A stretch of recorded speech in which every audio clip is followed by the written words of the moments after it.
அவன் தான் எல்லாம் பண்றது.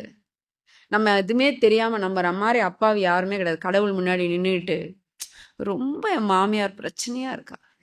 அவன் சொல்லுவான், நான் தான் மாமியாராவே வந்திருக்கனே உனக்கு.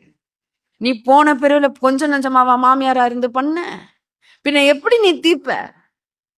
அது யாரா இருந்தாலும் சரி, கணவனாக இருந்தாலும் சரி, மனைவியாக இருந்தாலும் சரி, பிள்ளைகளாக இருந்தாலும் சரி, நண்பர்களாக இருந்தாலும் சரி, சகோதரிகளாக இருந்தாலும் சரி, பெற்றவர்களாக இருந்தாலும் சரி, எல்லாமே கடவுள். அது நல்லதோ கெட்டதோ இறைவன் தான் வருகிறான் எல்லாமாகவும். அது உங்களுடைய தொழில் துறையா இருக்கட்டும், பொருளாதார தோல்வியா இருக்கட்டும், துரோகமாக இருக்கட்டும், ஏமாற்றுதலாக இருக்கட்டும், நீங்க ஏமாந்ததா இருக்கட்டும், நீங்க எல்லாமே அக்கௌண்ட் தாங்க. நீங்க சந்திக்கிற ஒவ்வொன்றும், எல்லா சூழல்கள், சந்தர்ப்பங்கள் எல்லாமே கடவுள் தான். இறைவனே தான் எல்லாம்.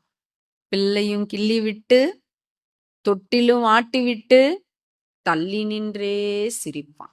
அப்படியே ரசிப்பானாம். என்ன பண்றான் இவன்? நம்மள திட்டுறானா? இல்ல இந்த கடவுள் வேணாம் அடுத்த கடவுளுக்கு மாறுறானா? இல்ல கடவுளே இல்லன்னு சொல்றானா? இல்ல எங்கேயாவது சடங்கு, சம்பிரதாயம், ஜோசியக்கட்ட தூக்கின்னு போறானா?